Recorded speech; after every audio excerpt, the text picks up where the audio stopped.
अस्सलाम वालेकुम। आज मैं लेकर आई हूँ आपके लिए बड़ी मज़ेदार सी एक बहुत ही मज़ेदार सी दूध वाली कुल्फ़ी जो हम लोग खाते थे बचपन में। याद है आप लोगों को जो दूध वाली कुल्फ़ियाँ मिलती थी? तो उसकी रेसिपी है। और जैसे मैं बनाती हूँ आपको उसकी वो बिल्कुल वही स्टाइल बता रही हूँ, ठीक है? चलिए जी, इसके लिए मैं आपको बताती हूँ हमें किस किस चीज़ों की ज़रूरत है। ये मेरे पास 1 लीटर दूध का बैग है। आप 1 लीटर दूध ले लीजिएगा। और इसमें मैंने 6 औंस, ये प्याला है, 6 औंस ये लेनी है शुगर। और ये है मेरे पास 2 चम्मच कॉर्नफ्लोर। कॉर्नफ्लोर को मिक्स करने के लिए मैंने थोड़ा सा दूध लिया है। और ये इलायची पाउडर है, और बिल्कुल लाइक चुटकी भर ना, बिल्कुल सिर्फ आपको खुशबू के लिए। आप देख रहे होंगे बस इतना सा ये इलायची पाउडर है। ये थोड़ा सा दूध है, और ये 2 चम्मच कॉर्नफ्लोर है, और 6 ऑन शुगर है, ठीक है? आप इस ऐसे प्याले से भी आप अंदाज़ा लगा सकते हैं, छोटे से। और ये मेरे पास खोया है, और ये खोया मैंने घर में बनाया है, होममेड। इंशाल्लाह मैं आपको उसकी भी रेसिपी दूंगी। चलिए आइए अब हम चूल्हा ऑन करते हैं, और फिर दूध डाल के आपको मैं दिखाती हूँ। चलिए, अब आपने देखा कि मैंने ये दूध जो है चूल्हा ऑन कर दिया और एक पैन में दूध डाल दिया है। अब मैं आपको दिखाती हूँ कि हमें कितना ये बॉइलिंग पे आ जाए, उसके बाद इसको हल्की हल्की आंच में मैं थोड़ा सा पकाती हूँ, फिर आपको दिखाती हूँ। अब आप ये देख रहे होंगे कि दूध जो है वो बॉइलिंग की तरफ आ चुका है, ठीक है? अब इसके अंदर हमने अपनी चीज़ें शामिल करनी है। तो अब हम सबसे पहले डालेंगे शुगर, ठीक है? ये हमने शुगर डाल दिया। शुगर डाल के चला लेते हैं इसको, ताकि अच्छी तरह से मिक्स हो जाए।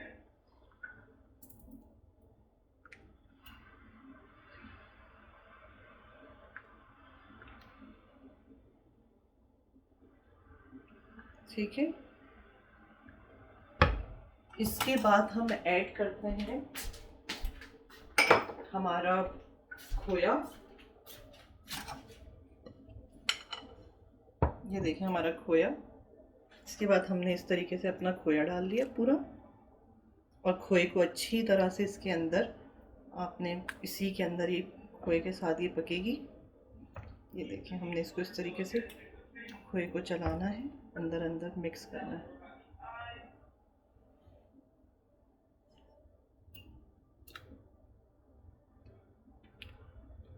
सही है। और अब हम डालेंगे अपना इलायची पाउडर, जो कि बिल्कुल थोड़ा सा, ये देख लें आप दोबारा से इलायची पाउडर, ये बिल्कुल थोड़ा सा डलेगा, लाइक सिर्फ हल्की सी खुशबू के लिए, ठीक है? और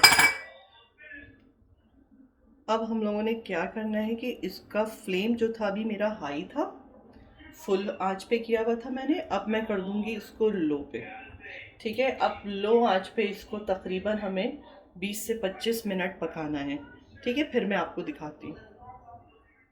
चलिए, ये देखिए आप लोग, 15 से 20 मिनट मैंने पकाया, और 15 से 20 मिनट हल्की आंच में। और एक ध्यान रखिएगा कि आपको इसको हर थोड़ी थोड़ी देर के बाद चलाना है, क्योंकि अगर ये जल गया तो इसमें जलने की महक आ जाएगी।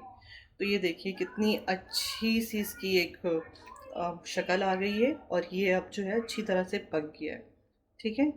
अब हमने करना क्या है कि अब हम लोगों ने ये कॉर्नफ्लोर जो मैंने बताया था आपको, ये रखा हुआ है मेरे। तो ये कॉर्नफ्लोर को जो है मैं इसको वो कर लेती हूँ, अच्छी तरह से घोल लेती हूँ।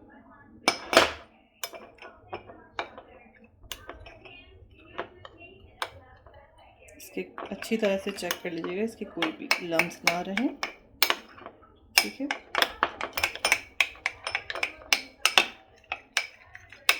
ये देखिए इस तरीके से हो गया, ठीक है? अब हमने हल्के हल्के से कॉर्नफ्लोर डालना, ठीक है?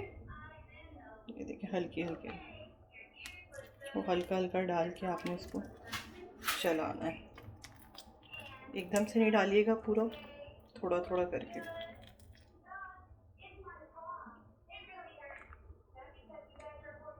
ठीक है, थोड़ा सा जो मेरा, अब हमने इसको तकरीबन 5 मिनट कॉर्नफ्लोर को अच्छी तरह से पकाना है हल्की आंच में ही। और 5 मिनट के बाद फिर मैं आपको दिखाती हूँ। चलिए जी, ये आप देखें कॉर्नफ्लोर डालने के बाद मैंने इसको 5 मिनट के लिए हल्की आंच में पकाया है। ये देखें, आप इसकी थिकनेस चेक करें और ये अब जो है ये बन चुकी है। ठीक है, अब हमने इसका स्टोव चूल्हे से इसको हटा देना है।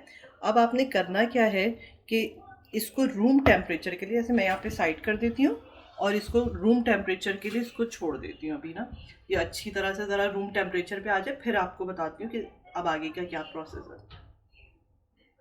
चलिए जी, ये हो गया है हमारा रूम टेम्परेचर और ये अच्छा सा बिल्कुल एक अच्छा वाला ठंडा हो गया, जो रूम टेम्परेचर वाला ठंडा होता है। ये देखें, आप इसकी थिकनेस की आवाज़ चेक करें। ये देखें किस अच्छा सा ये थिकनेस सा हो गया। अब मैं इसको जमाने के लिए ये यूज़ कर रही हूँ। मेरे पास एक कंटेनर है इस तरह के। ठीक है, ये मैं इसमें डालना शुरू करती हूँ।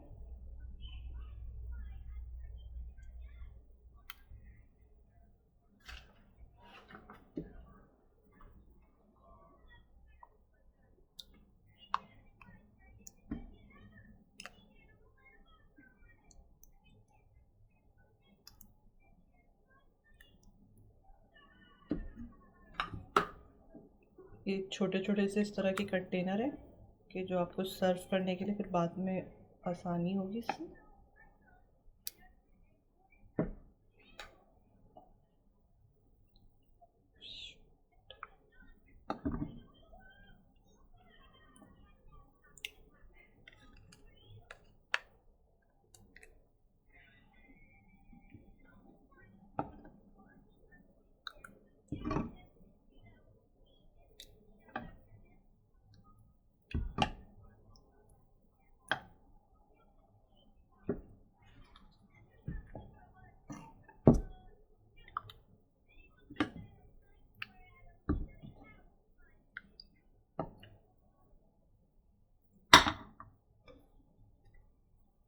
चलिए आप भी देखें, इस तरीके से मैंने इसको कंटेनर में डाल दिए हैं सारे। और अब अगर आपके पास एयर कंटेनर वाले ढक्कन हो तो इसमें कोई भी ज़रूरत नहीं कि आप एलुमिनियम पेपर लगाएं या कुछ भी करें। लेकिन अगर आपके पास नहीं है तो आपने कोई सा भी नॉर्मल सा प्याला ले लें और उसके बाद जो है आप उसमें करके एलुमिनियम पेपर से उसको आप टाइट करके और उसको बंद करके रख दें, तो इंशाल्लाह उसमें भी आपकी बर्फ़ नहीं जमेगी। मेरे पास ये थे, मैं इस तरीके से इसको बंद कर रही हूँ। सारे एयर पैक हैं, इसमें कोई बर्फ़ नहीं जाएगी।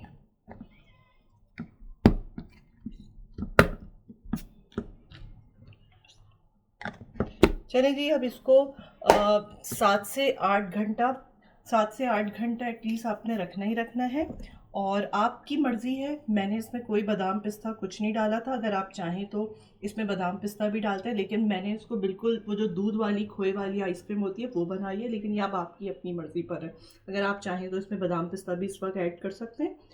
तो चलिए जी, अब इंशाल्लाह आपको 7 से 8 घंटे के बाद बताती हूँ ये कैसी बनती है। चलिए जी, देखें 8-9 घंटे हो गए। 8 घंटे के बाद मैंने ये देखें इस तरीके से पूरा फ्रीज़ हो गया है। और अब मैंने इसको पानी में डाल दिया ताकि ये थोड़ा सा सॉफ्ट हो जाए और हम इजी तरीके से इसको निकाल सकें। तो 2 मिनट के बाद फिर मैं आपको निकाल के दिखाती हूँ। चलिए जी, ये 2 मिनट हो गए हैं और ये अच्छी तरह से अब ये सॉफ्ट भी हो गई है। और मैं अब आपको निकाल के दिखाती हूँ। ये देखें आप, ये हमारी बेहतरीन कुल्फ़ी तैयार है। और अब आप चाहें तो इसको रूह अफ़ज़ा की तरह करें या इस तरीके से जैसे मैं कट कर रही हूँ। ये देखें आप, कटिंग में भी देखें आप, वाह। ये देखें, अब आप इसमें चाहें तो रूह अफ़ज़ा भी डाल सकते हैं और कोकोनट भी डाल सकते हैं, लेकिन हमें ये बिल्कुल सिंपल तरीके से अच्छा लगता है। तो बस इंशाल्लाह मेरी वीडियो को सब्सक्राइब कीजिए, मुझे लाइक्स कीजिए और मुझे दुआओं में याद रखिए। अल्लाह हाफ़िज़।